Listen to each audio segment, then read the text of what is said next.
Hey, I figured I would show you guys some upgrades I got from my Kathril deck. It's my pet deck. It's my favorite. It's the one I put the most work into.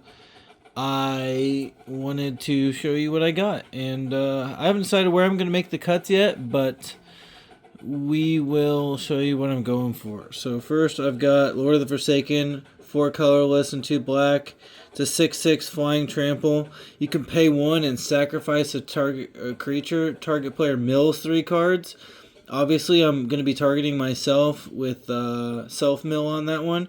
Get a lot of things in the graveyard so Kathril can get all those keywords. I thought that'd be really fun. You can also pay 1 life and add 1 colorless and spend this mana to cast a spell from the graveyard.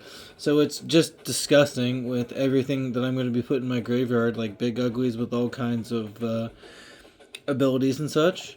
Next, we have Eradicator Valkyrie for 2 generic and 2 black.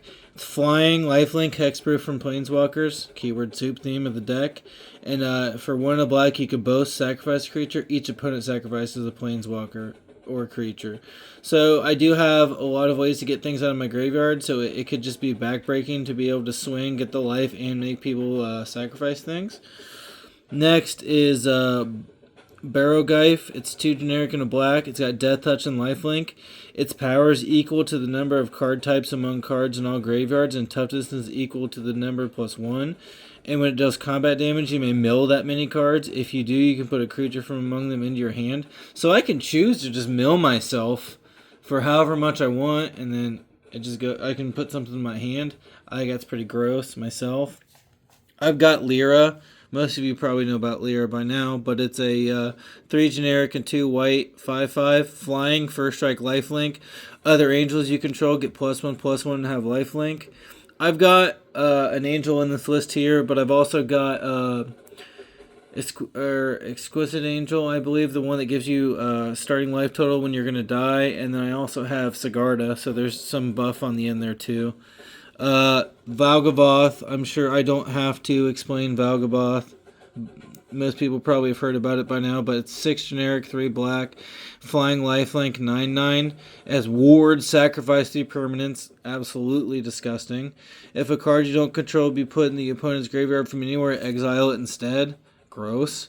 During your turn, you may play those cards exiled with Valgavoth, and if you cast a spell this way, play life equal to its mana cost rather than play life to its mana value rather than its mana cost. So like, you're just stealing stuff from people, especially with mill. That makes my mill strategies good if I'd rather have them mill and I could take their stuff. Disgusting.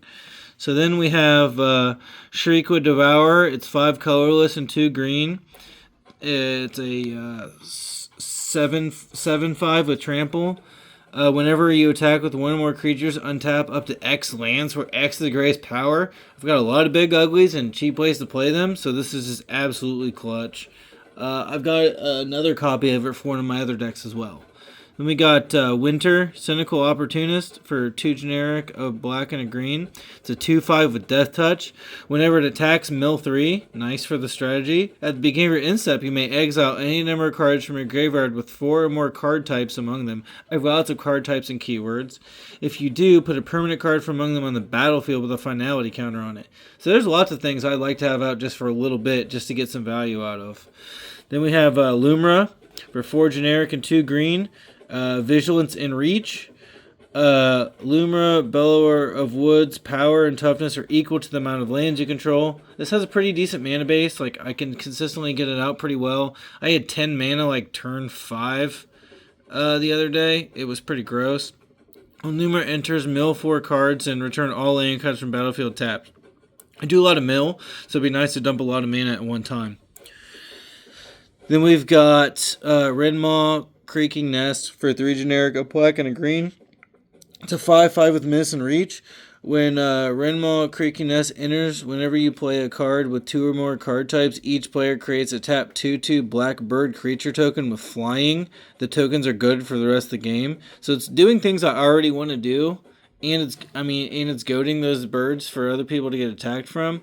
Obviously, it's something to worry about at the end of the game, but I usually swing out and kill all players at once, like with Hoof or something. That's typically how I win.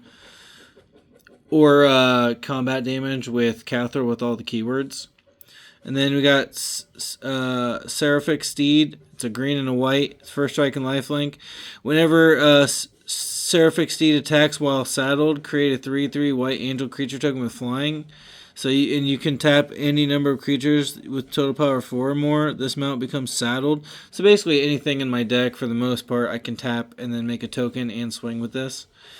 And then we got Razaketh, the Foul-Blooded, 5 generic and 3 black, an 8/8 flying with trample. Pay 2 life, sacrifice another creature, search your library for a card, put that card in your hand, and then shuffle. So it's just like tutoring for all of my win cons for paying 2 life and sacrificing something when I already am fine with things being in the graveyard anyways, because it gives the commander keywords. Then we got Baneslayer Angel. It's 3 and white and 2 generic. Flying, first strike, lifelink, protection from demons and dragons. That's just in there for the keyword soup. Thanks for looking. Let me know which ones you like and what's in. If you have a Kathril deck, what you put in it.